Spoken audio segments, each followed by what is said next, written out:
உள்ளவர். கர்த்தருடைய நாமம் மகிமைப்படுவதாக. கர்த்தர் இதுவரையும் நம்மை நடத்தி வந்திருக்கிறார், இனியும் நடத்த வல்லமை உள்ளவர். அல்லேலூயா. பிப்ரவரி மாதத்தினுடைய இந்த நாள் வரை அவரே நம் துணையாளராய், அவரே நம் மீட்பராய் இருந்து நடத்தி வந்திருக்கிறார். நல்லா சத்த உயர்த்தி அல்லையா சொல்லுங்க பார்ப்போம். ஒரு நன்றி நின்ற இருதயத்தோடு கரங்களை உயர்த்தி, ஆண்டவரே நீ கொடுத்த சுகத்துக்காக, கொடுத்த பலத்துக்காக, நல்ல பாதுகாப்புக்காக நன்றின்னு சொல்லி கரங்களை உயர்த்தி ஸ்தோத்திரம் பண்ணி சொல்லுங்க பார்ப்போம். உங்கள் இருதயத்தை கர்த்தர் பார்க்கட்டும். ஆண்டவரே நன்றியுள்ள இருதயத்தோடு உம்மை ஸ்தோத்தரிக்கிறோம். அவர் எவ்வளவு நன்மை செய்தார், கடந்த மாதம் எல்லாம், கடந்த வாரம் எல்லாம் எவ்வளவு மேன்மைகளை தந்தார், எவ்வளவு பாதுகாப்பை கர்த்தர் தந்தார், எவ்வளோ நம்மை ஆசீர்வதித்தார். நன்றி நிறைந்த இருதயத்தோடு ஆண்டவரே உம்மை நன்றியுள்ள இருதயத்தோடு உம்மை ஸ்தோத்தரிக்கிறோம். நீர் ஒருவரே பெரியவர், சிறந்தவர். உம்மையே நாங்கள் துதிக்கிறோம், ஆராதிக்கிறோம். ஆண்டவரே நன்றி செலுத்துகிறோம், நன்றி செலுத்துகிறோம். கிருபையுள்ள தேவனே உமக்கு ஸ்தோத்திரம், ஸ்தோத்திரம், ஸ்தோத்திரம். நன்றி ஆண்டவரே, நன்றி ஆண்டவரே, நன்றி ஆண்டவரே. உம்மை நன்றியோடு துதிக்கிறோம், துதிக்கிறோம், துதிக்கிறோம். நன்றியோடு ஸ்தோத்தரிக்கிறோம். நல்ல ஸ்தோத்திரம் பண்ணுங்க. விடுதலையா கர்த்தரை உயர்த்தி, அவர் ஒருவரே பெரியவர், அவர் ஒருவரே சிறந்தவர். அவர் கொடுத்த சுகத்துக்காக, அவர் கொடுத்த பலத்துக்காக, அவர் கொடுத்த ஆரோக்கியத்திற்காக அப்படி நினைவு கூர்ந்து ஆண்டவரே உம்மை நன்றியுள்ள இருதயத்தோடு உம்மை துதிக்கிறோம். ஆண்டவரே நீர் எங்களை பாதுகாத்தீரே, ஸ்தோத்திரம். வழிநடத்தினீரே, ஸ்தோத்திரம். கிருபையால் நிச்சயத்தீரே, ஸ்தோத்திரம். உம்மை நன்றியோடு நாங்கள் துதிக்கிறோம். ஆண்டவரே என் கண்மலையானவரே, என்னை காக்கும் தெய்வம் நீரே. எங்கள் கண்மலையானவரே, என்னை காக்கும் தெய்வம் நீரே. வல்லமை மாட்சிமை நிறைந்தவரே, மகிமைக்கு பாத்திரரே. வல்லமை மாட்சிமை நிறைந்தவரே, ஆமென், மகிமைக்கு பாத்திரரே. நல்ல உயர்த்தி எங்கள் ஆராதனை உமக்கே, ஆராதனை உமக்கே, ஆராதனை உமக்கே, ஆராதனை உமக்கே, ஆராதனை உமக்கே. இயேசுவே ஆராதனை உமக்கே, ராஜாவே ஆராதனை உமக்கே, ஆராதனை உமக்கே. எங்கள் பலவீன நேரங்களில் உந்தன் கிருபையை தந்தீரையா. எங்கள் பலவீன நேரங்களில் உந்தன் கிருபையை, இயேசு ராஜா என் பலனானி, எதற்கும் பயம் இல்லையே.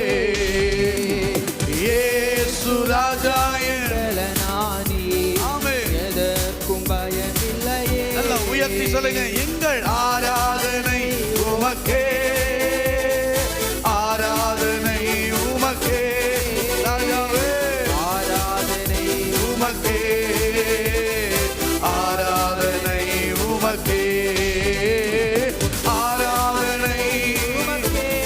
உன்னதரே ஒருவருக்கே மகிமை கனம் எல்லாம். ஆராதனை உமக்கே, ராஜாவே ஆராதனை உமக்கே. எங்கள் உயிருள்ள நாட்கள் எல்லாம் உம்மை புகழ்ந்து பாடிடுவே. எங்கள் உயிருள்ள நாட்கள் எல்லாம் உம்மை புகழ்ந்து பாடிடுவே. ஐயா ராஜா நீ செய்த நன்மைகளை, ஆமென், எண்ணியே துதித்திடுவே. இதயத்திலிருந்து ராஜா நீ செய்த நன்மைகளை, ஓ எண்ணியே துதித்திடுவே. ஐயா ஆராதனை உமக்கே, ஆமென், ஆராதனை உமக்கே. உன்னதரே உம்மை உயர்த்துகிறோம். ஆராதனை உமக்கே, ஆராதனை உமக்கே, ஆராதனை உமக்கே, ஆராதனை உமக்கே, ஆராதனை உமக்கே.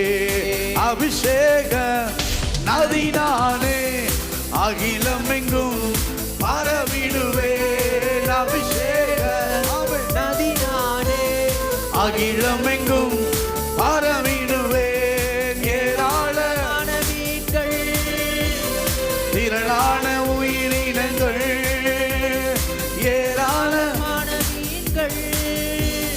திரளான உயிரினங்கள் நதி பாயும் இடமெல்லாம் நான் போகும் இடமெல்லாம் நதி பாயுமே பாயும் இடமெல்லாம் நான் போகும் இடமெல்லாம் எனக்குள்ளே ஜீவ ஊற்று அது வற்றாத ஒரு நாளும் ஐயா எனக்குள்ளே ஜீவ ஊற்று அது வற்றாத ஒரு நாளும் ஐயா எனக்குள்ளே ஜீவ ஊற்று அது வற்றாத ஒரு நாளும் ஆமை எனக்குள்ளே ஜீவ ஊற்று அது வற்றாது ஒரு நாளும் எங்கள் பாத்திரம் நிரம்பி நிரம்பி வழிகின்றது வழிந்து ஓடுகின்றது எங்கள் பாத்திரம் நிரம்பி நிரம்பி வழிகின்றது வழிந்து ஓடுகின்றது அபிஷேக நதினானே அகிலமெங்கும் பரவிடுவேன் அபிஷேக நதினானே அகிலமெங்கும் பரவிடுவேன் ஏராளமான மீன்கள் ஐயா திரளான மீனங்கள் தேசத்திலே ஏராளமான மீன்கள் திரளான மீனங்கள் நதி பாயும் இடமெல்லாம் நான் போகும் இடமெல்லாம் நதி பாயும் இடமெல்லாம் நான் போகும் இடமெல்லாம் நதி பாயும் இடமெல்லாம் நான் போகும் இடமெல்லாம் நதி பாயும் ஓ ஆவியானவரே ஒரு ஜீவன் நதி ஆண்டவரே பாயட்டும் பாயட்டும் நதி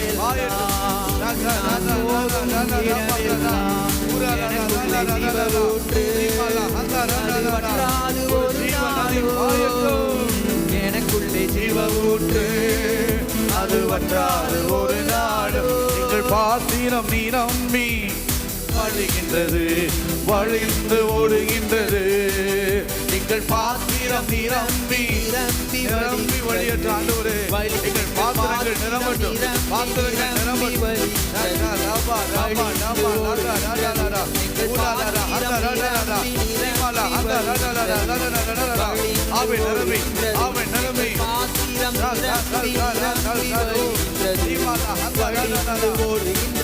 எங்கள் பாத்திரம் நிரம்பி நிரம்பி வழிகின்றது வழிந்து ஓடுகின்றது எங்கள் பாத்திரம் நிரம்பி நிரம்புகிற அபிஷேகம் நிரம்புகிற அபிஷேகம்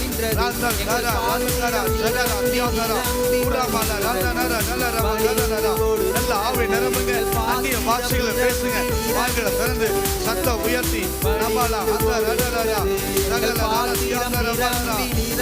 நன்றி ஆவியானவரே ஓடுகின்றது நல்ல கைகளை தட்டி நன்றி நன்றி நன்றி நன்றி நன்றி நன்றி எங்களை நிரப்பி விடுகிறவரே எங்கள் பாத்திரம் நிரம்பட்டும் ஆண்டவரே ஓமை நன்றியோடு ஸ்தோத்தரிக்கிறோம் அப்படியே கரங்களை உயர்த்தி உள்ளத்தின் ஆழத்தை சொல்லுங்க வல்ல செயல்கள் நினைத்து நினைத்து உள்ளமே பொங்குதையா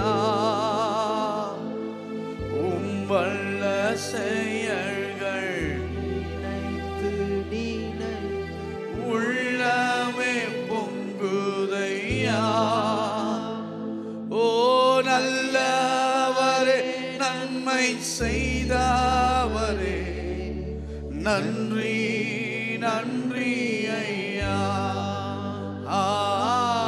நல்லவரே நன்மை செய்தவரே நன்றி நன்றி ஐயா வல்ல செயல்கள் நினைத்து நினைத்து உள்ளமே பொங்குதையா நன்மை செய்தவரே நன்றி நன்றி ஐயா நல்லவரே நன்மை செய்தவரே நன்றி எவ்வளவு ஆராதிக்க முடியுமோ அவ்வளவு நேசத்தோடு கரம் உயர்த்தி நல்லவரே வல்லவரே ஆராதனை ஆராதனை. ரெண்டு கரம் உயர்த்தி இயேசுவே நல்லவரே நல்லவரே வல்லவரே ஆராதனை ஆராதனை. பலியான செம்மறி பாவங்கள் எல்லாம் சுமந்து தீர்த்தவரே இயேசுவே பலியான செம்மறி பாவங்கள் எல்லாம் சுமந்து தீர்த்தவரே பரிசுத்த பரிசுத்த ரத்தம் எனக்காகலோ பாக்கியம். பாக்கியமே அப்படியே ஆராதிங்க பாப்போம். பரிசுத்த ரத்தம் எனக்காகலோ பாக்கியம். பாக்கியமே ரெண்டு கரம் உயர்த்தி இயேசுவை நோக்கி பரிசுத்தரே படைத்தவரே ஆராதனை ஆராதனை. பரிசுத்தரே படைத்தவரே ஆராதனை கரம் உயர்த்தி அல்லேலூயா அல்லேலூயா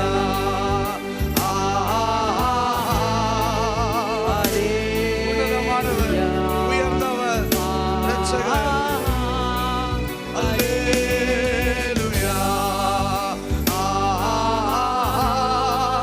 அல்லேலூயா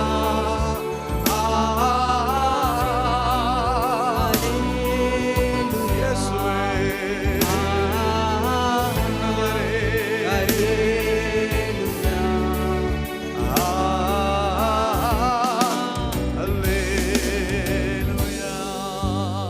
உம்முடைய சமூகத்தில் வந்து உம்மை ஆராதிக்க உம்மை துதிக்க உம்முடைய வசனத்தை கேட்க எங்களுக்கு கொடுத்த நல்ல ஸ்லாக்கியத்திற்காக உமக்கு ஸ்தோத்திரம். எத்தனையோ நபர்களுக்கு ஆண்டவர் இது கிடைக்கல, ஆனால் கர்த்தர் எங்களுக்கு இந்த காரியத்தை கூட்டி கொடுத்த உன்னத கிருபைகளுக்காக நன்றி. இதுவரையும் எங்களை நடத்தினவர், இனியும் நடத்த நீர் வல்லமை உள்ளவர். இந்த காலை நேரத்தில் எங்களை அர்ப்பணிக்கிறோம். உம்முடைய வார்த்தையை கொண்டு கர்த்தர் எங்களோடு பேசும்.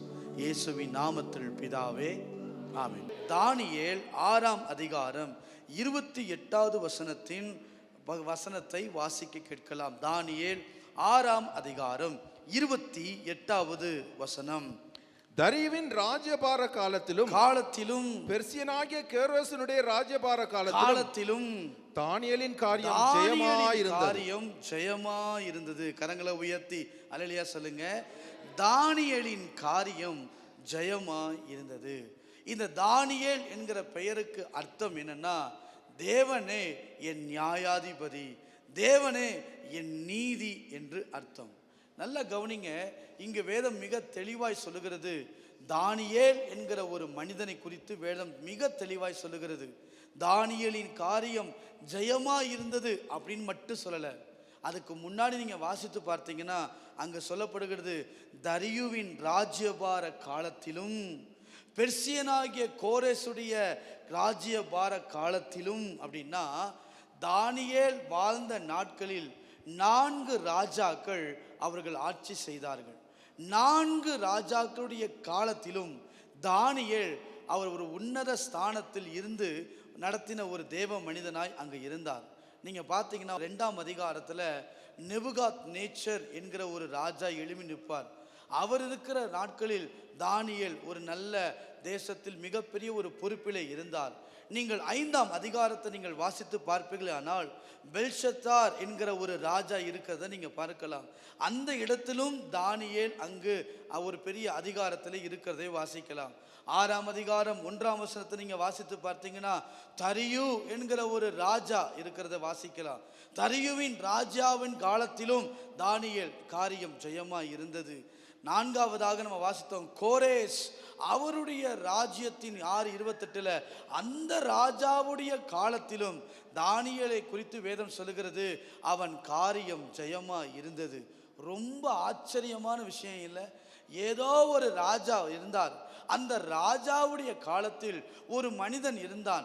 அந்த மனிதன் அவன் செய்ததெல்லாம் ஒரு ஜெயமா இருந்ததுன்னு சொன்னா பரவாயில்ல.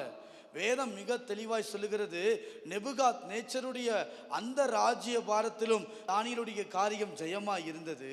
பெல்ஷத்தார் அவருடைய ராஜ்யபாரத்தின் காலத்திலும் தானியேல் காரியம் ஜெயமா இருந்தது. தரியு என்கிற ஒரு ராஜா வந்தபோது அவனுடைய ராஜ்யபாரத்தின் காலத்திலும் தானியேல் என்கிற ஒரு மனிதனுடைய காரியம் ஜெயமா இருந்தது. கோரேஸ் என்கிற ஒரு ராஜா வந்தபோதும் அந்த ராஜாவுடைய ராஜ்யபாரத்தின் காலத்திலும் வேதம் தெளிவாய் சொல்லுகிறது, தானியேலின் காரியம் ஜெயமா இருந்தது. அல்லேலூயா சொல்லுங்க பாப்போம். இந்த தானியேல் புஸ்தகம் சாதாரணமான ஒரு புஸ்தகம் அல்ல. வேதத்திலே மிக ஆழமாய் வெளிப்படுத்தக்கூடிய சில புஸ்தகங்களில் இந்த தானியேல் புஸ்தகமும் மிக உண்மையான ஒரு உன்னதமான புஸ்தகம். அல்லேலூயா சொல்லுங்க பாப்போம். எபிரேயம், அரேமியா, லத்தீன் 3 மொழிகளிலும் எழுதப்பட்ட ஒரு புஸ்தகம் இந்த புஸ்தகம். நீங்க பார்த்தீங்கன்னா நடக்க வேண்டிய தீர்க்க தரிசனங்கள் மொத்தம் 735 வரும் நாட்களில், அவைகளில் 166 தீர்க்க தரிசனங்கள் இந்த தானியேல் புஸ்தகத்திலேயே எழுதப்பட்டு இருக்கிறது. அல்லேலூயா சொல்லுங்க. 75 வருடங்கள் தானியேலுடைய வாழ்க்கையில நடந்த சம்பவங்கள் குறிப்பிடப்பட்டிருக்கிறது. இஸ்ரவேல் ஜனங்களுடைய அந்த வரலாறு 440 வருடங்கள் நடந்த நிகழ்வுகள் இந்த புஸ்தகத்தில் சொல்லப்பட்டிருக்கிறது. தானியேல் ஏதோ ஜெயமா இருந்தது. நம்ம எப்போவுமே வசனத்தை என்ன செய்வோம்னா, அவர் ஜெயமா இருந்தது, எல்லா காரியம் ஜெயமா இருந்துச்சு, ரைட் அப்படின்னு நம்ம போவோம். இல்லை, கொஞ்சம் நிதானிச்சு பாருங்களேன், கொஞ்சம் யோசிச்சு பாருங்களேன். இன்னைக்கு கம்பெனியில் ஒரு மேனேஜர் கடந்து போயிட்டார்னா அடுத்த மேனேஜர் வந்தா ஐயோ என்னவா இருக்க போகுது, எப்படிப்பட்ட மைண்ட் உள்ளவராக இருப்பார், எப்படிப்பட்ட ஒரு கேரக்டர் உள்ளவராக இருப்பார், எப்படி அவர் நடந்து கொள்வார், அவர் கோபம் உள்ளவரா, சாஃப்டாக இருப்பாரா, போன மேனேஜர் மாதிரி ஹேண்டில் பண்ணும்போது ஸ்மூத்தாக பண்ணுவாரா, எல்லாருக்கும் பல எதிர்பார்ப்புகள் இருக்கும். ஏன் அப்படின்னா அங்கே தெரியும் இந்த மேனேஜரை போல வரவர் அப்படி இருக்க வாய்ப்புகள் இல்லை. நல்லவராக இருந்தால் பரவாயில்ல, சில நேரத்தில் கொடுமைக்காரராக வந்துட்டார்னா, வேலை ரொம்ப வாங்கினவராக வந்துட்டா நம்ம சொல்லுவோம், முன்னாடி இருந்த மேனேஜர் வந்தார்பார், அவர் ரொம்ப நல்லவர்ப்பா, அவர் ரொம்ப தங்கமானவர்ப்பா. ஏன் தெரியுமா, அவர் பேசும்போது ஒரு கனிவு, வேலை வாங்குறதுல கூட ஒரு கனிவு எல்லாத்துலேயும் இருந்துச்சு. ஆனால் இந்தால் அப்படின்னு சொல்லுவோம். சில நேரங்களில் பாருங்க, டீச்சர்ஸே எடுத்துக்கொள்ளுங்களேன், ஸ்கூல் காலேஜில் அந்த டீச்சர்ஸ் கூட பாருங்கள், அந்த பீரியடு மாறிச்சு, டீச்சர்ஸ் வந்துட்டா அவங்க வந்த உடனே அடுத்த ஸ்டூடெண்ட்ஸ்லாம் ஐயோ அவங்க வந்திருக்கலாமே, ஐயோ அவங்க இது பண்ணியிருக்கலாமே, இப்படியெல்லாம் வரும். ஆனால் எனக்கு ரொம்ப ஆச்சரியம், 4 ராஜாக்கள் வந்த போதும் வேதம் சற்று மாறாமல் சொல்லுகிறது, தானியேலின் காரியம் ஜெயமாய் இருந்தது. நாம சொல்லுவோம் தானியேலின் தேவன் என் தேவன் அப்படின்னு சொல்லுவோம். அப்ப தானியேலின் தேவன் என் தேவன் அப்படின்னு சொன்னா, ராஜாக்கள் மாறினாலும், காலங்கள் மாறினாலும், சூழ்நிலைகள் மாறினாலும், எது மாறினாலும் ஜெயமாக தானே நம்ம இருந்திருக்கணும். நம்ம வாழ்க்கையில் வெற்றி தானே கிடைத்திருக்கணும். வெற்றி மட்டும்தான் நம்ம வாழ்க்கையில் ஆசீர்வாதங்களை கொண்டு வந்திருக்கணும். ஆனால் இன்னைக்கு நம்ம வாழ்க்கையில் அப்படியா இருக்குது? இல்லையே. நம்ம வாழ்க்கையில் தோல்விகள், போராட்டங்கள், பிரச்சனைகள் எல்லாம் நம்ம நோக்கியதில் வருது. ஆனால் வேதம் இங்கே அழகாக சொல்லு பாருங்க, எல்லா ராஜ்யபாரத்தின் காலத்திலும் தானியேலின் காரியம் ஜெயமா இருந்தது. அல்லேலூயா சொல்லுங்க பாப்போம். ஆண்டவர் நம்மளை எப்படி வச்சிருக்கிறாரு? 2 கொரிந்தியர் 2ஆம் அதிகாரம் 14ஆம் வசனத்தை நீங்கள் வாசியுங்கள். 2 கொரிந்தியர் 2ஆம் அதிகாரம் 14வது வசனம். கிறிஸ்துவுக்குள் எப்பொழுதும் எங்களை வெற்றி சிறக்க பண்ணி, அங்க சொல்றாரு பாருங்க, கிறிஸ்துவுக்குள் எப்பொழுதும் எங்களை வெற்றி சிறக்க பண்ணி, எல்லா இடங்களிலேயும் பாருங்க, எல்லா இடங்களிலேயும் எங்களை கொண்டு அவரை அறிகிற அறிவின் வாசனையை வெளிப்படுத்துகிற தேவனுக்கு ஸ்தோத்திரம். எவ்வளவு அழகா சொல்ல பாருங்க, எப்பொழுதும் ஒரு பூரணமான ஒரு வெற்றி. ஏதோ ஒரு நேரத்தில் அல்ல, அல்லது ஏதோ ஒரு ஜெபத்தில் அல்ல, ஏதோ ஒரு காலகட்டத்தில் அல்ல, அல்லது ஏதோ ஒரு போராட்டத்தில் மட்டுமல்ல. ஆண்டவர் மிக தெளிவாக சொல்லுகிறார், தம்முடைய ஜனங்கள் எப்பொழுதும் வெற்றி சிறக்கிறவர்களாக, எப்போதும் வெற்றி பெற்ற ஒரு ஜனமாக வாழ வேண்டும் என்பது தேவனுடைய பிரியம். நம்மளும் அப்படி தான் விரும்புகிறோம். ஆண்டவரே, எனக்கு எல்லா விஷயத்திலும் வெற்றியை கொடுங்க, எல்லா விஷயத்திலும் மேன்மையை கொடுங்க. அடிக்கடி சொல்லுவோம், என்னை பலப்படுத்துகிற கிறிஸ்துவினாலே எல்லாவற்றையும் செய்ய எனக்கு பலன் உண்டு அப்படின்னு சொல்லிட்டு எக்ஸாமுக்கு பிள்ளைங்களை ஜெபிச்சு அனுப்புவோம். சரியா? ஓட்டப்பந்தயத்துக்கு ஓடுறவனை வச்சு சொல்லுவோம், உனக்கு இருக்க பலன் பத்தாது, ஆனால் கிறிஸ்துவின் பலன் உனக்குள்ள இருக்கும். என்னை பலப்படுத்துகிற கிறிஸ்துவினாலே எல்லாவற்றையும் செய்ய பலன் உண்டு. ஆனால் சொல்லப்பட்ட சம்பவம், சொல்லப்பட்ட வசனத்துடைய அர்த்தம் அதெல்லாம் நம்ம பார்க்கறது இல்லை. வசனத்தை வச்சு அப்படியே நம்ம சொல்லிடுறோம். அது எப்படி சொல்லப்பட்டது தெரியுமா? என்னால் இந்த சரீரத்தில் தாங்கி கொள்ள முடியாது. பவுல் சொல்கிறார், என்னால் இந்த குளிரை தாங்கிக் கொள்ள முடியாது, இந்த சிறைச்சாலை அனுபவத்தை தாங்கக்கூடிய அளவுக்கு என் சரீரத்தில் பலவீனம், அதை என்னால் தாங்கிக் கொள்ள முடியல. ஆனாலும் ஒன்று தெரியும், அவருக்காக, அவர் ராஜ்யத்திற்காக, என் நேசருக்காக இதை தாங்கிக்க அவர் எனக்கு பலன் தருவார்னு அர்த்தம். ஆனால் நம்ம எதுக்கு பயன்படுத்துகிறோம்? நம்ம எக்ஸாம் எழுத போகிறதுக்கும், ஓட்ட பந்தயத்துக்கும், மற்றதுக்கும் பயன்படுத்துகிறோம். இங்கே நம்ம அப்படி தான், எப்போதும் வெற்றி சிறக்க பண்ணுகிறவர். ஆனால் ஒரு காலம் மாறினாலே தோல்வி வந்துடுது, ஒரு காலம் மாறினாலே பிரச்சனை வந்துடுது, ஒரு காலம் மாறினாலே சில பிரச்சனைகள், போராட்டம் வந்துடுது. ஆனால் வேதம் இங்கே அப்படி சொல்லலையே. 4 ராஜாக்கள் மாறினாலும், 4 ராஜாக்கள் கடந்து போனாலும் வேதம் ஒன்றை மட்டும் மறுக்கலை, தானியேலின் காரியம் ஜெயமாய் இருந்தது. அல்லேலூயா சொல்லுங்க பார்ப்போம். ஆண்டவர் நம்முடைய காரியத்தை ஜெயமாய் மாற்ற வேண்டுமானால் நம்முடைய வாழ்க்கையில் இருக்க வேண்டிய சில காரியங்களை சொல்லி நாம் ஜெபித்து நாம் கடந்து போகிறோம். அல்லேலூயா சொல்லுங்க பார்ப்போம். பொதுவாக தானியேல் அப்படின்னு சொன்ன உடனே எல்லாரும் எடுத்துக்கொள்ளுகிற ஒரு காரியம் என்ன அப்படின்னு சொன்னால், அவர் ஜெபிக்கிறவர். ஆம், உண்மைதான். ஜெபமே ஜெயம்தான். ஜெபிக்கிற மனிதனுக்கு ஜெயத்தை தேவன் தருகிறார், உண்மைதான். இரண்டாவது, தானியேல் ஒரு தீர்மானிக்கிற ஒரு மனிதனாக இருந்தார், உண்மைதான். அது தானியேலுடைய தீர்மானம், அந்த பிரதிஷ்டை வாழ்க்கை தானியேலுடைய வாழ்க்கையில் வெற்றியை கொண்டு வந்தது. அந்த பிரதிஷ்டையை எடுத்துட்டு விட்டுட்டு போகலை, அதை தொடர்ந்து அவர் காத்து கொண்டதுனால, தொடர்ந்து அவர் நடத்தினதுனால சாதாரணமான பிரதிஷ்டை இல்லைங்க. நீங்கள் யோசிச்சு பாருங்க. தீர்மானம் பண்ணினான், ராஜாவின் போஜனத்தால், தானியேல் 1:8, தீட்டுப்படுத்தல் ஆகாதென்று. யார் தெரியுமா நெபுகாத் நேச்சாரு? அவனுடைய கேரக்டர் உங்களுக்கு தெரியுமா? மோசமான ஆளு. அந்த ராஜாவின் அடிமை இவர் தானியேல். சொல்றாரு, ராஜாவின் போஜனத்தால் நான் தீட்டுப்பட மாட்டேன். ஏன் அப்படி சொல்றாரு? நிறைய கருத்துக்கள் உண்டு. அதனால் எனக்கு அது வேண்டாம். யோசிச்சு பாருங்க. கல்தேயர் பாஷைகளை கற்றுக் கொடுக்க சொன்னாங்க, கற்றுக்கிட்டாரு. அங்க இருக்கிற தானியேல் பேரை மாற்ற சொன்னாங்க, மாத்திக்கிட்டாரு. அதெல்லாம் விட்டு கொடுத்த தானியேல் கொஞ்சம் நல்லா யோசிச்சு பாருங்க. அந்த ஃபுட்டில் மட்டும் வரும்போது உடனே அவர் சொல்றாரு, நோ அப்படின்னு சொல்றாரு. என்ன சொல்லியிருக்கணும்? நான் கல்தேய பாஷைலாம் உங்கள் பாஷைலாம் கற்றுக்க மாட்டேன் அப்படின்னு சொல்லியிருந்துருக்கணும்ல. நல்லா யோசிச்சு பாருங்க. என்னைக்கா திங்க் பண்ணியிருக்கீங்களா? அந்த பாஷையை கற்றுக்கிறதுக்கு தானியேலுக்கு விருப்பம் இருந்துச்சு. அதே சமயத்தில் தானியேல்ன்ற பெயரை எடுத்துட்டு பெல்ஷத்தார் அப்படின்னு சொல்லி மாற்றும் போது அதை ஏற்றுக்கொள்வதற்கு அவருக்கு ஒரு விருப்பம் இருந்துச்சு.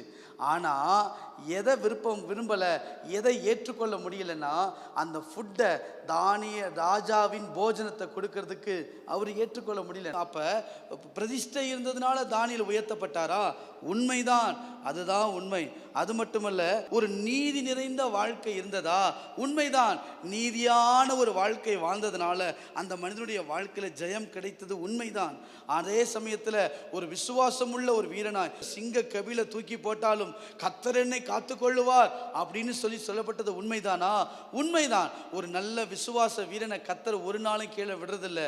விசுவாசம் இருந்ததுனால தானியேலின் காரியம் ஜெயமா இருந்தது, உண்மைதான். இப்படி நிறைய கருத்துக்களை சொன்னாலும் இது மாத்திரமல்ல தானியேலின் காரியம் ஜெயமா இருந்ததுக்கு. அல்லேலூயா சொல்லுங்க பார்ப்போம். இன்னைக்கு சற்று வித்தியாசமாய் நான் உங்களுக்கு சொல்லிக் கொடுக்க போகிறேன். தானியேலின் காரியம் ஜெயமாய் இருந்ததுக்கு காரணம் என்ன?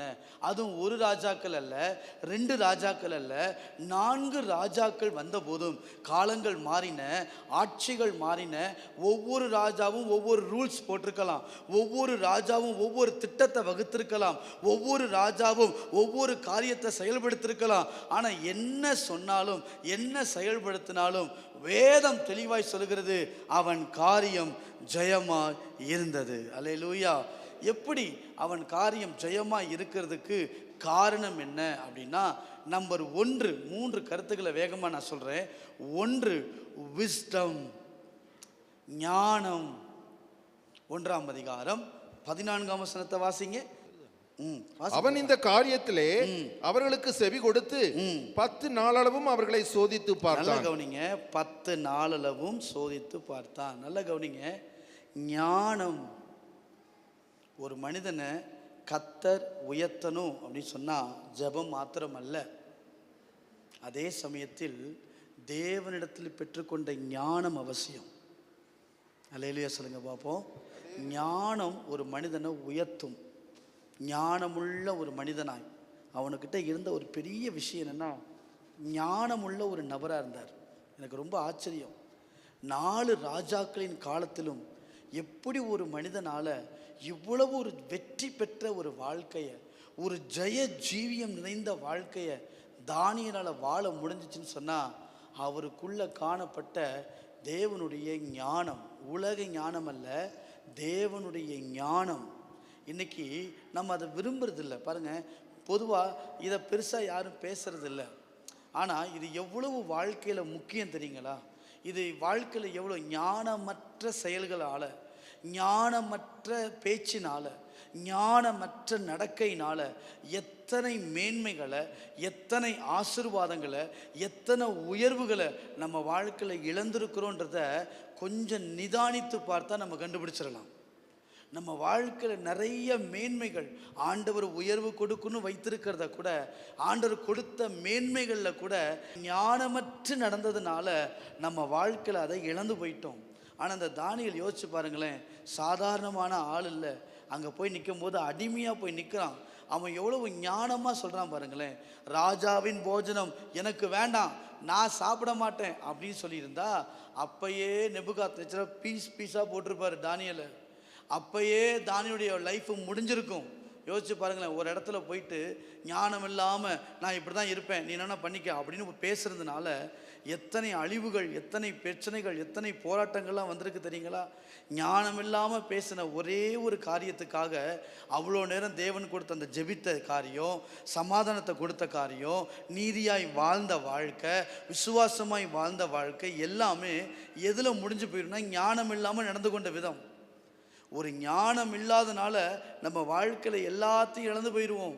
இன்னைக்கு தானியேலின் காரியம் ஜெயமாக இருந்ததுக்கு அவன் ஜெபித்தது உண்மைதான், விசுவாசித்தது உண்மைதான், நீதியுள்ள வாழ்க்கை எல்லாம் உண்மைதான். அதெல்லாம் சேர்ந்து அதோடு கூட தானியேல் நல்ல ஞானம் உள்ளவனாக இருந்தான். அல்லேலூயா சொல்லுங்க பார்ப்போம். இந்த ஞானத்தை தான் வேதம் சொல்லுது, கர்த்தரிடத்துல கேளு. நம்ம பொதுவாக என்னென்னமோ கேட்போம், ஆண்டவரே என்னை பெருக பண்ணுங்க, என்னை ஆசீர்வதிங்கலாம் கேட்போம். ஆனால் ஞானத்தை யார் என்ன செய்யறதுன்னா கேட்கறது இல்லை. நீங்கள் சில வசனங்களை வாசிச்சு பாருங்களேன். நீதிமொழிகள் 14ஆம் அதிகாரம் 35வது வசனத்தை வாசித்து பாருங்க. நீதிமொழிகள் 14ஆம் அதிகாரம் 35வது வசனம்.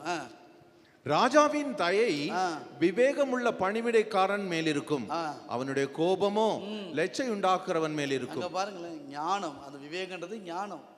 ராஜாவின் தயை, எந்த இடத்துல ராஜாக்களை பற்றி கவலை இல்லை. நான் மீண்டும் சொல்லுகிறேன், கோரேஸ் வரட்டும், தரியு வரட்டும், நேபுகாத்நேச்சர் வரட்டும், யார் வேணா வரட்டும், அதெல்லாம் கவலை கிடையாது.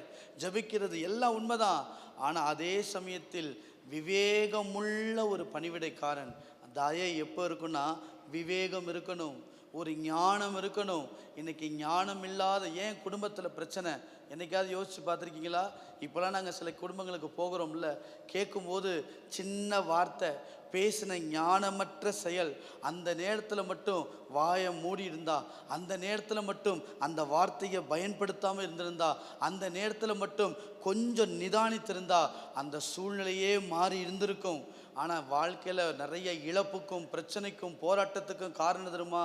ஞானம் இல்லாமல் பேசின காரியம்தான். அந்த தானியேலை நீங்கள் ஆச்சரியமாக இருக்கு எனக்கு, எவ்வளவு ஞானமாக சொல்கிறார் பாருங்க. 10 நாள் எனக்கு கொடுத்து பாரும். யோசிச்சு பாருங்க, இதே தானியேல் அந்த நபர்கிட்ட வந்து நான் சாப்பிட மாட்டேன் அப்படின்னு சொல்லியிருந்தாருன்னு வச்சுக்கோங்களேன், எனக்கு அது வேணாம், எங்கள் ஆண்டவர் சாப்பிடக்கூடாதுன்னு சொல்லியிருக்கிறார்.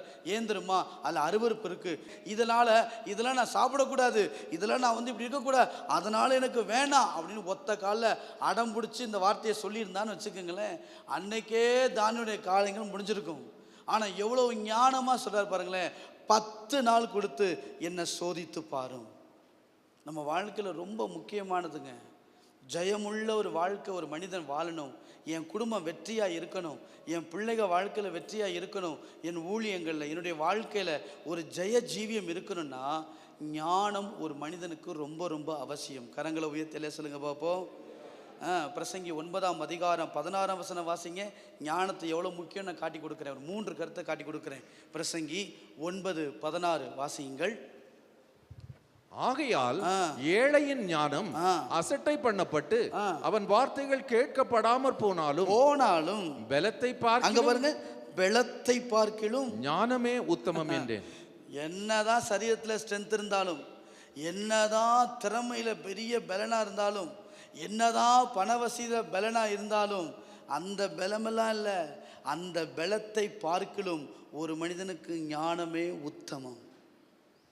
பலனை விட எனக்கு பலன் இருக்கு பிரதர், இதை நான் செஞ்சு முடிச்சிருவேன், இல்லை, அந்த பலனை விட அதை செய்து முடிக்கணும்னா அதுக்கு ஞானம் தான் ரொம்ப அவசியம். அல்லையா சொல்லுங்க பார்ப்போம். அதே 9ஆம் அதிகாரம் 18ஆம் வசனம் வாசிங்க. பிரசங்கி 9:18 வாசிச்சு பாருங்க.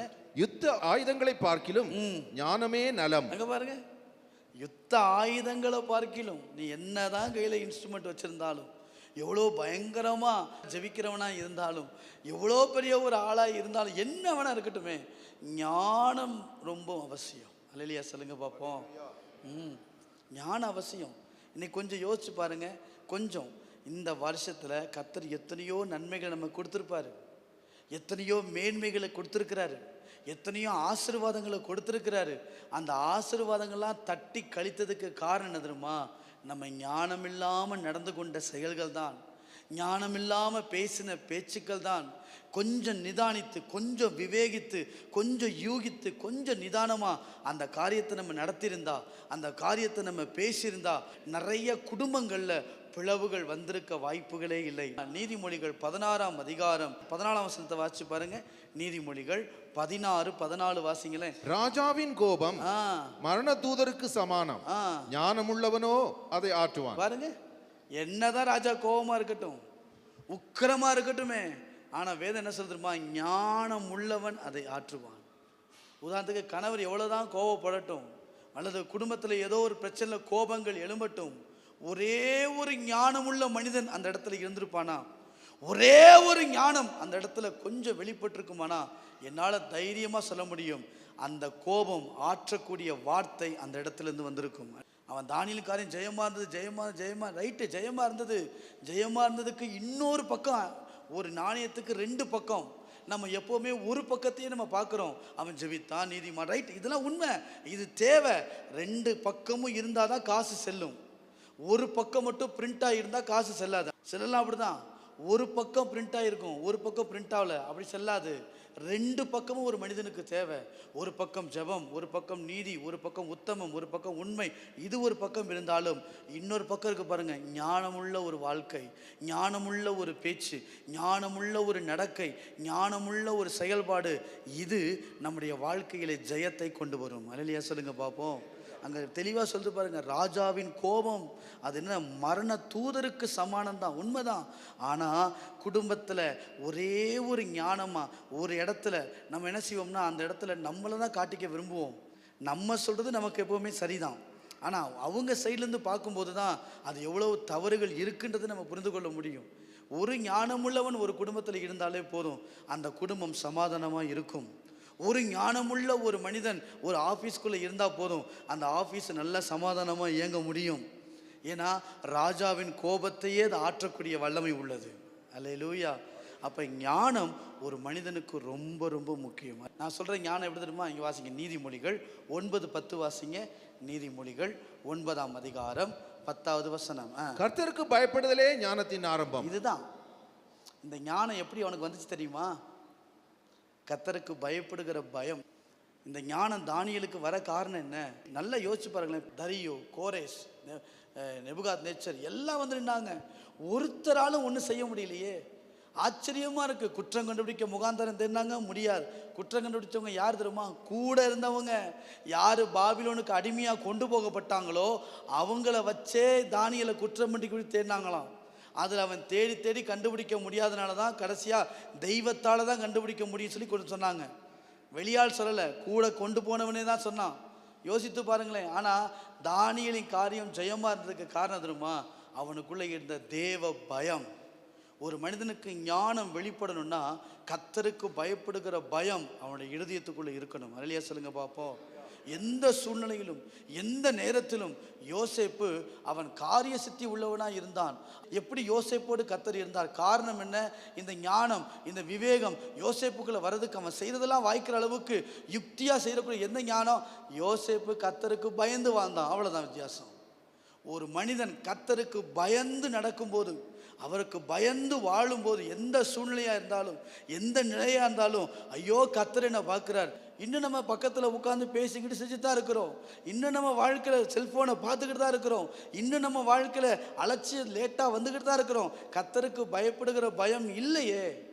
என்னைக்கு ஒரு மனிதனுக்கு ஆலயம், சபை, தேவன் அவர் என்னை பார்க்கிறார், அவர் என்னை கவனிக்கிறார், நான் எங்கே இருந்தாலும் அந்த கர்த்தருடைய பயம் எந்த மனிதனுக்குள்ளே இருக்கோ அந்த மனிதனுடைய வாழ்க்கையில் இந்த தானியேலுக்கு விளங்கின ஞானம் அதை கர்த்தர் நமக்குள்ளே ஆப்ரேட் பண்ண கிருபை தருவார். அதன் மூலமாய் எத்தனை ராஜா எழும்பட்டும், டோன்ட் வரி சிஸ்டர், பிரதர், எத்தனை பேர் வேணால் எழும்பி வரட்டும், என்ன வேணால் தந்திரங்கள் செய்யட்டும், எவ்வளோ வேணால் யுக்திகள் பண்ணட்டும், நீங்கள் சொல்லுங்கள், கர்த்தர் என்னோடு கூட இருக்கிறார். தானியேலின் காரியம் ஜெயம். ஏன் தெரியுமா? அவனுக்குள்ளே வெளிப்பட்ட ஞானம், அவனுக்குள்ளே வெளிப்பட்ட அந்த காரியம். அதே தானியேல் 6ஆம் அதிகாரத்தில் கூட நீங்கள் அங்கே பார்த்தீங்கன்னா அழகாக இருக்கும். அங்கே சொல்லுவார், எனக்கு 10 நாள் கொடுங்க. 2ஆம் அதிகாரத்தில் வாசித்து பார்த்தீங்கன்னா அங்கே சொல்லுவார், அங்கே ராஜா எல்லாத்தையும் கொன்றணும்னு சொல்லும்போது, எனக்கு சற்று நேரத்தை கொடுங்க, எனக்கு சமயத்தை கொடுங்க. எவ்வளோ அழகாக கேட்குறாரு பாருங்களேன். ராஜாவே கொஞ்சம் பொறுத்துக்குங்க அப்படிலாம் சொல்ல, எனக்கு கொஞ்சம் சமயத்தை கொடுங்க. சில நேரங்களில் வேலையில், குடும்பத்தில், மற்ற சபையில், ஊழியத்தில், எல்லா விஷயத்துலேயும் ஒரு காரியம் துரிதப்படுத்துகிறாங்களா, கொஞ்சம் நிதானிங்க. நல்லா கவனிங்க, ரகசியம் சொல்கிறேன். ஒரு விஷயத்தை ரொம்ப துரிதப்படுத்தினா அதில் நிதானிக்கணும். ஒரு விஷயத்தை ஒருத்தர் நம்மளை ரொம்ப ஸ்பீட் பண்ணால் கொஞ்சம் பொறுப்பாக, கொஞ்சம் நிதானி அப்படின்னு நிதானிக்கணும். அந்த நிதானிக்கிறதுல தான் நம்ம வாழ்க்கையே அடங்கியிருக்கு. அந்த நிதானிக்கிறதுல தான் நம்ம ஜெயமே இருக்குது. நம்ம சில பேர் ஓவர் ஸ்பீடு, அதனால தான் பிரச்சனைகள். நம்ம நிதானிக்கணும். அப்படி நிதானித்து நின்று கொஞ்சம் நின்றுட்டோம்னு வச்சுங்களேன், அந்த ஞானத்தை வெளிப்படுத்திட்டோம்னா நான் சொல்ல முடியும், கர்த்தர் நமக்கு ஜெயத்தை தர வல்லமை உள்ளவர். அல்லேலூயா. பாருங்க, குதிரை என்னதான் யுத்த நாளுக்கு ஆயத்தமாக்கப்பட்டாலும் ஜெயத்தை கொடுக்கிறவர் கர்த்தர் தான். ஆனால் குதிரைக்கு வேண்டிய ஆயத்தமும் அவசியம். நான் மீண்டும் சொல்ல முடியும், ஞானம் இல்லைன்னா கண்டிப்பாக சொல்கிறேன், ஒரு பக்கம் நல்லா இருக்கும், இன்னொரு பக்கம் செல்லாது. 2வது கருத்து, சரியா? வேகமாக சொல்லி முடிக்கிறேன். 2வது, நீங்கள் தானியேலில் 6ஆம் அதிகாரம் 3ஆம் வசனத்தை வாசிச்சு பாருங்க. இப்படி இருக்கையில் தானியேல் பிரதானிகளுக்கும் தேசாதிபதிகளுக்கும் மேற்பட்டவனாயிருந்தான். தானியேலுக்குள் விசேஷித்த ஆவி இருந்தமையால். நம்பர் 2, விசேஷித்த ஆவி அப்படின்னு சொல்லப்பட்டிருக்கு. It's not a holy spirit. இது பரிசுத்த ஆவி அல்ல, விசேஷித்த ஆவி. இங்கிலீஷில் பார்த்தீங்கன்னா எக்ஸலண்ட் அப்படின்னு போட்டிருக்கோம். அப்படின்னா என்ன அர்த்தம் அப்படின்னா, மற்றவர்கள் செய்ததை விட தானியேல் செய்தது எக்ஸலண்ட்டாக இருந்துச்சு. அதாவது நீங்கள் நல்லா கவனிங்க, தப்பாக அண்டர்ஸ்டாண்ட் பண்ணிடக்கூடாது. விசேஷித்த ஆவினோன்னு இது ஆவியானவர் அப்படின்னு சொல்லி நினச்சிடக்கூடாது. விசேஷித்த ஆவின்றது இங்கே எதை குறிக்கிறதுன்னு சொன்னால் எக்ஸலண்ட். அதாவது சக்ஸஸுக்கும் எக்ஸலண்ட்டுக்கும் வித்தியாசம் இருக்குது. நம்ம மேக்சிமம் சக்ஸஸுக்கு தான் ரொம்ப விரும்புவோம். சக்ஸஸாக வாழணும், சக்ஸஸ் அப்படின்னு நம்ம நினைப்போம். சக்ஸஸ் ஒரு பக்கம் இருந்தாலும் எக்ஸலண்ட்டு வேற. சக்ஸஸ்னால் என்ன தெரியுமா? ஒருத்தரோட போட்டி போட்டு ஜெயிக்கிறதுக்கு பேர் சக்ஸஸ். எக்ஸலண்ட் என்ன தெரியுமா? போட்டியே இல்லாமல் அமைதி முறையில் நின்று ஜெயிக்கிறது தான் எக்ஸலண்ட். காரியம் ஜெயமாக இருந்ததுக்கு 2வது ரீசன் என்ன தெரியுமா? Excellent person, excellent activity. எல்லா விதத்திலும் சரியாக செய்தார், தப்பே செய்யலை. ஃபார் எக்ஸாம்பிள், இப்போ நம்ம ஏன் தெரியுமா நம்ம காரியம் ஜெயமாக இல்லை? சர்ச்சுக்கு வரோம் இல்லை, எப்படி வரோம்? எக்ஸலண்ட்டாக வரோமா? சர்ச்சுக்கு வரோம்ல, எப்படி நம்ம இருக்கிறோம், எக்ஸலண்ட்டாக பர்ஃபெக்ட். நான் என் திறமையை வெளிப்படுத்துறதுக்கு நான் வரலை, அல்லது மற்றதை சொல்கிறதுக்கு வரலை. எக்ஸலண்ட், என்னுடைய முழு ஈடுபாடும். எனக்கு ஒருத்தரை போட்டி போட்டு அல்ல, முழு காரியத்தோடும் நான் அவருக்கு நான் செய்யும்போது அதில் கர்த்தர் நமக்கு ஜெயத்தை வைத்திருக்கிறார். அல்லேலூயா சொல்லுங்க பார்ப்போம். இது ரெண்டும் ரொம்ப பெரிய ரகசியம். அதான் நான் சொன்னேன், ஒரு நாணயத்துக்கு 2 பக்கம் இருக்குது. நம்ம எப்பவுமே ஒரு பக்கத்தை மட்டும் நம்ம பார்க்கக்கூடாது. ஜெபம் அது அப்படி, அது உண்மைதான், அதெல்லாம் வேணும். ஆனால் இன்னொரு பக்கம் இருக்கிறது, அது என்ன தெரியுமா? ஞானம், விஸ்டம். தானியேலுக்கு ஞானம் இருந்ததுனால அந்த ஞானத்தால் ஜெபமும் சேரும்போது அது வாழ்க்கையில் வெற்றியை கொண்டு வந்து கொடுத்தது. 2வது எக்ஸலண்ட். நம்ம சொல்கிறோம்ல உண்மை உள்ளவன் அப்படின்னு சொல்கிறோம்ல, இந்த உண்மை உள்ளவனும் எக்ஸலண்ட்டும் சேர்ந்தாதான் தானியேலின் காரியம் ஜெயமாய் மாறினது. இப்போ உங்களுக்கு புரியுதுன்னு நினைக்கிறேன்.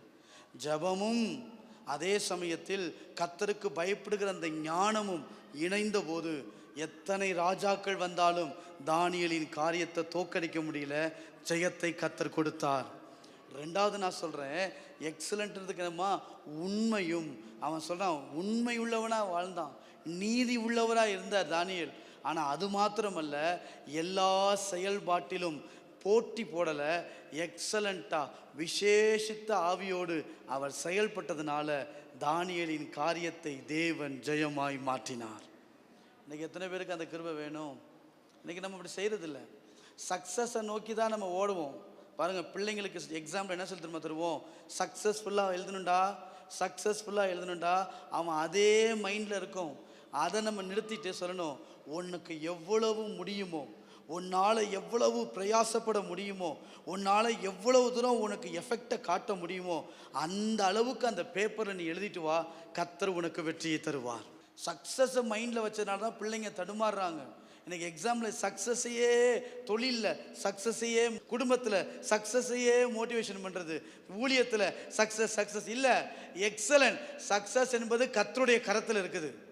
வெற்றியை தருகிறவர் அவர், ஆனால் செயல்பட வேண்டியது நாம முழு பலத்தோடு செயல்பட்டா அவர் நமக்கு வெற்றி தர வல்லமை உள்ளவர். நாம் எப்படி தெரியுமா? நான் பரீட்சைக்கு படிக்க மாட்டேன், நான் எந்த இதுவும் பண்ண மாட்டேன், அதெல்லாம் செய்ய மாட்டேன், ஆனால் எனக்கு வெற்றியை கர்த்தர் தரணும். ஞானமே இல்லை, நான் படிக்கவே மாட்டேன், எதுவும் செய்ய மாட்டேன், ஆனால் எக்ஸாம்பிள் போய் உட்காந்தானே கர்த்தர் ஞானத்தில் குறைவுள்ளவனாக இருந்தால் பூரணமாக கொடுக்குறவர், கொடுத்து எழுதி பாஸ் ஆகிடணும். எப்படி இது பாசிபிள்? சற்று யோசித்து பாருங்கள். சர்ச்சுக்கு நான் லேட்டாக தான் வருவேன், சர்ச்சில் நான் சாதாரணமாக தான் உட்காந்துருப்பேன், அதெல்லாம் நான் இது பண்ண மாட்டேன். ஆனால் எனக்கு என்ன கிடைக்குன்னா, ஜெயம் மட்டும் எனக்கு கிடச்சிடணும், என் வாழ்க்கை உயர்ந்து மட்டும் போயிடணும். அதான் சொல்கிறேனே, உயர்ந்து மட்டும் போயிடணும், மேன்மைகள் மட்டும் கிடச்சிடணும். ஆனால் கர்த்தருக்காக செய்ய வேண்டிய காரியத்தில் என் முழு ஈடுபாட்டை அதெல்லாம் நான் செய்ய மாட்டேன், முழு காரியத்தை அதெல்லாம் நான் செய்ய மாட்டேன். பாருங்கள், ஒரு யூனிவர்சிட்டி, எனக்கு அந்த யூனிவர்சிட்டியில் ஒரு 2-3 மாணவர்கள் படித்தார்கள் அந்த இடத்துல, காலேஜில். அதில் 2-3 மாணவர்கள் ரொம்ப பெரிய நல்ல சக்ஸஸ்ஃபுல்லாக இருந்தாங்க அவங்க. அதில் ஒரு மாணவன் ரொம்ப அழகாக அசைன்மெண்ட் ஒன்று கேட்டிருந்த போது அழகாக எழுதி கொண்டு சார் டேபிளில் வச்சானா. 300 பேப்பர், 300 ஸ்டூடெண்ட்டு, அழகாக 300 பேரும் அசைன்மெண்ட் எழுதி கொடுத்தாங்க. அந்த சார் வாங்கிட்டு அது எல்லாருடைய அசைன்மெண்ட்டையும் மார்க் போட்டார். ஆனால் எல்லாரும் சொன்னாங்க, உனக்கு தாண்டா ஃபஸ்ட்டு மார்க்கு, நீ தான் ஃபஸ்ட்டு வருவ, எல்லாரும் சொன்னாங்களாம். அவனுக்கு ஒரு எண்ணம், நான் அந்த அளவுக்கு எழுதியிருக்கிறேன், அந்த அளவுக்கு நான் செட் பண்ணியிருக்கிறேன், அதனால் எனக்கு தான் வெற்றி வரும்னு நினச்சிட்டு இருந்தான். ஆனால் பேப்பரில் என்ன தெரியுமா எழுதப்பட்டுச்சு? வெரி சிம்பிள், இவ்வளோதானா உன்னால் முடியும் அப்படின்னு எழுதி போட்டிருந்தாராம். இவ்வளோதான் உனக்கு முடியுமா அப்படின்னு. இவனுக்கு பார்த்த உடனே மனசு ரொம்ப வருத்தம், மார்க்கும் போடலை. மறுபடியும் வீட்டுக்கு போயிட்டு மறுபடியும் பேப்பரை மாற்றி வித்தியாசமாக எழுதி இன்னும் ஹார்ட் ஒர்க் பண்ணி எழுதி கொண்டு வந்து கொடுத்தானாம். உடனே கொடுத்த போது அந்த சார் வச்சுட்டு போன்னு சொன்னாராம். அடுத்த நாள் வந்து பார்க்கும்போது அதே சேம் வேர்ட், உன்னால் இவ்வளோ தான் முடியுமா அப்படின்னு எழுதி கொடுத்துட்டாராம். இவனுக்கு ரொம்ப வருத்தமாக போச்சு. என்னால் முடியுமா, எல்லாத்தோட நான் தான் நல்லா எழுதியிருக்கிறேன், அப்புறம் என்ன அப்படின்ட்டு மறுபடியும் போயிட்டான். மறுபடியும் கிட்டத்தட்ட 10 முறை எழுத ஆரம்பிச்சாச்சு. 9 முறையும் அவனுக்கு இதே வார்த்தை தான், மார்க்கு போடலை. உன்னால் இவ்வளோ தான் முடியுமா. கடைசியாக ரொம்ப உடஞ்சி போய் 10வது முறை ரொம்ப எஃபெக்ட் எடுத்து எழுதிட்டு சொல்லி கொடுத்தான் நான் சார் கையில். சார், என்னால் இவ்வளோ தான் முடியும், இதுக்கு மேலே என்னால் முடியாது, இதுக்கு மேலே என்கிட்ட ஒன்றும் இல்லை, என்கிட்ட இருந்த எல்லாத்தையும் போட்டு மண்டையெல்லாம் குழப்பி எல்லாம் செஞ்சு நான் வச்சுட்டேன், இதுக்கப்புறம் எனக்கு வேற எதே தெரியாது சார் சொல்லிட்டானா. உடனே அவர் சொன்னாராம், இப்போ தான் உன் பேப்பரை நான் திருத்த போகிறேன்னு சொன்னாராம். அப்போ 9 பேப்பர் திருத்தலை. ஏன் தெரியுமா? ஆசிரியர் அவன்கிட்ட எதிர்பார்த்தது சக்ஸஸ் இல்லை, எக்ஸலண்ட். இன்னைக்கு தேவன் ஒவ்வொரு முறை நம்மளை வெற்றி ஏன் கொடுக்க முடியல தெரியுமா? நம்ம சக்ஸஸை மட்டும் மெயின் பண்ணுறோம்.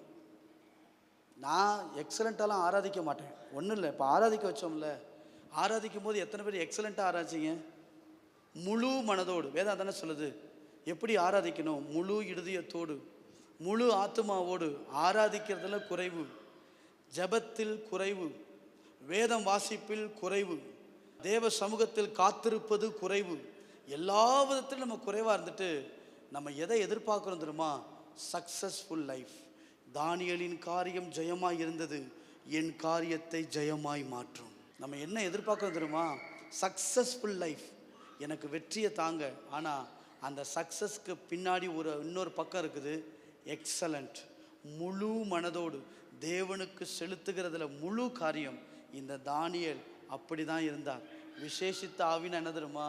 அவன் முழு மனதோடு எக்ஸலண்ட் பர்சனாக இருந்ததுனால அவன் வாழ்க்கையில் வேதம் சொல்லுகிறது தானியேலின் காரியம் ஜெயமாய் இருந்தது. அல்லேலூயா சொல்லுங்க பார்ப்போம். நம்பர் 3, மூன்றாவது டைம். மூணாவது டைம், நேரம். தானியேல் வாழ்க்கையில் எதை கடைபிடிச்சார்னா நேரத்தை கடைபிடிச்சார். அவன் காரியம் ஜெயமாக இருந்ததுக்கு ரீசன் என்ன தெரியுமா? டைம், காலம். Don't waste our time.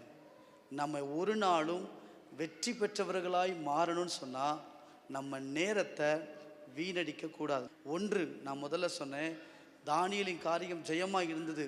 ஏன்? அவன் ஜெபிக்கிறவன் உண்மைதான், நல்ல நீதிமான் உண்மைதான், உண்மை உள்ளவன் உண்மைதான், விசுவாசம் உள்ளவன் உண்மைதான். இது மாத்திரம் தானியேலுக்கு ஜெயமாக மாறலை. இது ஒரு பகுதி தான், இது ஒரு பக்கம் தான். ஒரு நாணயத்துக்கு 2 பக்கம் இருக்கிறது போல ஒரு பக்கம்தான் தானியேலுக்கு இது இருந்தது. ஆனால் இன்னொரு பக்கம் என்ன தெரியுமா? அவனுக்குள்ளே இருந்த தேவ ஞானம். இந்த தேவ ஞானம் வருவதற்கு அவன் செய்த காரியம் என்ன? தேவனுக்கு பயப்படுகிற பயம் ஒரு மனிதனுடைய வாழ்க்கையில் ஞானத்தை பிறப்பிக்கும். தேவனுக்கு பயந்து இருந்தோம்னா என்ன சூழ்நிலை மாறினாலும், எத்தனை ராஜாக்கள் வந்தாலும், சூழ்நிலையே இருட்டா மாறினாலும் அந்த சூழ்நிலையை தாண்டி போகக்கூடிய ஞானத்தையும் பலத்தையும் கர்த்தர் நமக்கு தருவார், ஜெயத்தை தருவார். ரெண்டாவது நான் சொன்னேன், எக்ஸலண்ட். முழு மனது. உண்மை மாத்திரமல்ல, முழு மனதோடு. நான் சர்ச்சுக்கு வர்றது மட்டுமல்ல, முழு மனதோடு நான் எதை செய்தாலும் ஃபுல்லி ஹார்ட். பாதியில் அல்ல, ஏதோ சின்ன பகுதியில் அல்ல, முழுமையாக நான் என் ஆண்டவருக்கு நான் செய்வேன். நான் கர்த்தருக்கு நான் எது செய்தாலும் அவர் காரியம். ஜெபிக்கிறேன்னா முழு மனதாக நான் ஜெபிப்பேன். ஆராதிக்கிறேன்னா ஒருத்தர் கையை உயர்த்துன்னு சொல்ல வேண்டாம், ஒருத்தர் பாடுன்னு சொல்ல வேண்டாம், ஒருத்தர் ஆராதின்னு சொல்ல வேண்டாம், ஒருத்தர் சர்ச்சுக்கு சீக்கிரமான்னு சொல்ல வேண்டாம். ஏன் சொல்ல வேண்டாம் தெரியுமா? எனக்கு தெரியும், நான் என் தேவனை நான் உண்மையோடு இருக்கிறேன்னா அந்த உண்மைக்கு இன்னொரு பகுதி இருக்குது, இன்னொரு பக்கம் இருக்குது. எக்ஸலண்ட். என்னுடைய முழு சக்ஸஸை நோக்கி அல்ல, இதை செய்வார் அதை தருவார் அப்படி அல்ல, நான் செய்வேன் அவருக்காய். அதான் அவங்க சாத்ராக் மேஷாக் சொல்கிறாங்க, நாங்கள் ஆராதிக்கிற தேவன் எங்களை தப்புவிக்காமல் போனாலும். அதான் முழு அர்த்தம். அதுதான். ஒருவேளை இந்த காரியத்துக்கு அக்கினிக்கு தப்புவிக்காமலே போனாலும், எங்களை தூக்கி போட்டாலும், எரிந்தே சாம்பல் ஆனாலும், யோபு சொல்றாரு, என்னை கொன்றே போட்டாலும் அவர் மேல நம்பிக்கையா இருப்பேன். அல்லேலூயா. தூக்கி போட்டாலும் என்ன வேணா நடந்துட்டு போட்டோம், ஆனா என் தேவனுக்கு முன்பதாக நான் நிற்கும் போது எக்ஸலண்ட். சக்சஸை நோக்கி ஓடுறதில்லை, முழு மனதோடு ஃபுல்லி ஹார்ட்டோட நான் செயல்பட்டேன்னா நான் சொல்ல முடியும், உண்மையும் எக்ஸலண்ட்டும் சேரும்போது கர்த்தர் நமக்கு ஜெயமான வாழ்க்கையை கர்த்தர் தருவார். மூன்றாவது நான் சொன்னேன், டைம் கீப்பிங் ரொம்ப முக்கியம். தானியேல் கொஞ்ச நேரம் கூட வேஸ்ட் பண்ணல. வசனம்லாம் உங்களுக்கு தெரியும் பாருங்க. 3 வேளையும் அவன் ஜெபித்தான். எப்படி ஜெபித்தார்னு தெரியல. இவ்வளோ ஒர்க் பீரியட்லேயும் இவ்வளோ டைட் ஷெட்யூல்லையும் பத்திரத்துக்கு கையெழுத்து வைக்கப்பட்டிருக்கிறது என்பதை அறிந்த போதிலும் வேதம் சொல்லுகிறது, தானியேல் வழக்கம் போல அவன் ஜெபிக்கிற மனிதன். அவனுக்குன்னு ஒரு நேரம் இருந்தது. நமக்கு நேரம் இருக்குதா? நமக்கு சபைக்கு வர்றதுக்குன்னு ஒரு நேரம் இருக்குது. அந்த நேரத்துக்குள்ளே வரணும், அந்த நேரத்துக்குள்ளே இருக்கணும். ஜெப நேரத்துக்குன்னு ஜெபத்துக்கு செலவு பண்ணணும். அவருக்குன்னு செலவு பண்ண வேண்டிய நேரத்தை மனுஷனுக்கிட்ட கொடுக்கக்கூடாது. அவருக்குன்னு செலவு வேண்டிய நேரத்தை எவ்வளோ பெரிய வேணாலும் இருந்துட்டு போட்டோம், ஏன் நான் சொல்லுவேன், ஊழியத்துக்கே கொடுக்கக்கூடாது. அவருக்குன்னு கொடுக்க வேண்டிய நேரத்தை அவருக்கு மட்டும்தான் கொடுக்கணும். அப்போதான் கர்த்தர் நம்முடைய காரியத்தை ஜெயமாய் மாற்றுவார். அல்லேலூயா சொல்லுங்க பாப்போம். 3 ரகசியங்கள். இதெல்லாம் இன்னும் நிறைய இருக்குது. நம்ம தானியேலை பார்த்தோன்னா இன்னும் நிறைய இருக்குது. எவ்வளவோ விஷயத்த உள்ள கர்த்தர் இந்த 6ஆம் அதிகாரத்தில் மட்டும் அவ்வளோ கருத்துக்களை கர்த்தர் வச்சிருக்கிறார். யோசிங்க, தானியேல்காரன் ஜெயமாக இருந்தது, தானியேல்காரன் ஜெயமாக இருந்தது, அப்படி அல்ல. அவன் ஜெபித்ததால் மாத்திரம் அல்ல, இந்த ஞானமுள்ளவனாய் வெளிப்பட்டான். கர்த்தருக்கு பயப்படுகிற பயம். பிரதர், நான் சொன்னேன், பயம் மட்டும் இருந்தால் போதும். தேவ பயம் இருதயத்துக்குள்ளே இருந்தால் போதும். எல்லா விஷயத்தையும் தாண்டி ஜெயிக்கிற முதியோர்களை பார்க்கலும், நம்மை நடத்தினவர்களை பார்க்கலும் கர்த்தர் நமக்கு நல்ல ஞானத்தை தந்து அநேக ஜெயத்தை கர்த்தர் தர வல்லமை உள்ளவர். அல்லேலூயா.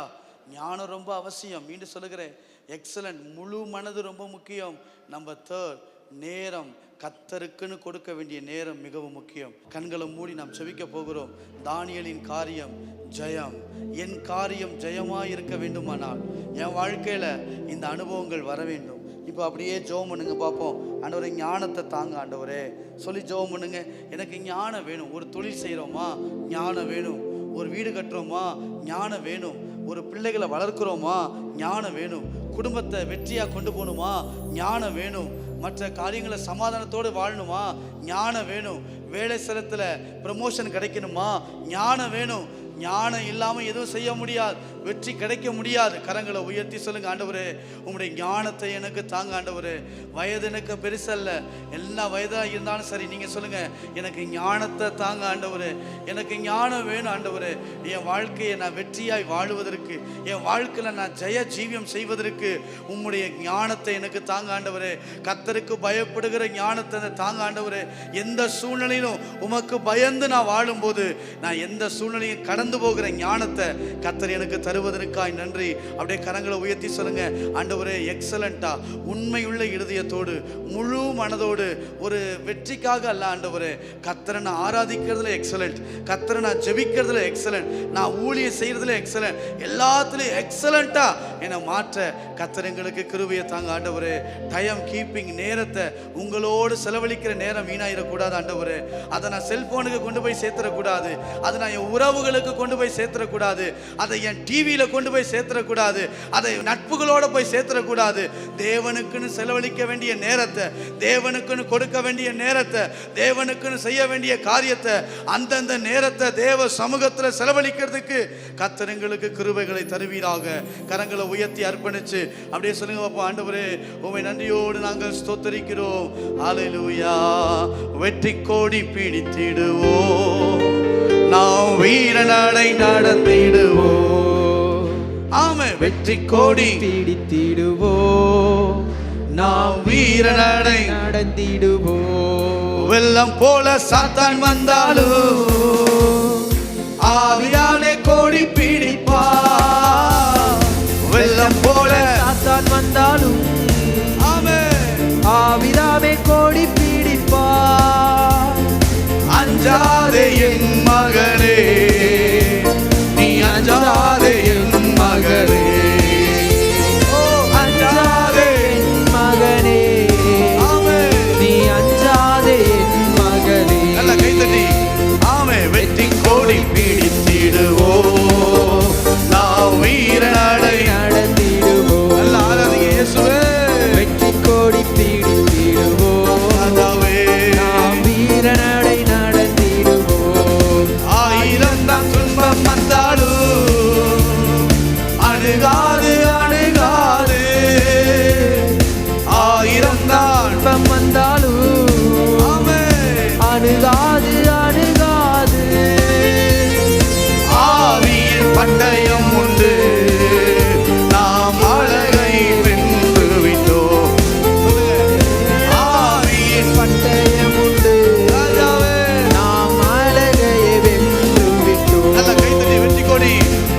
கோடி பிடித்தீர்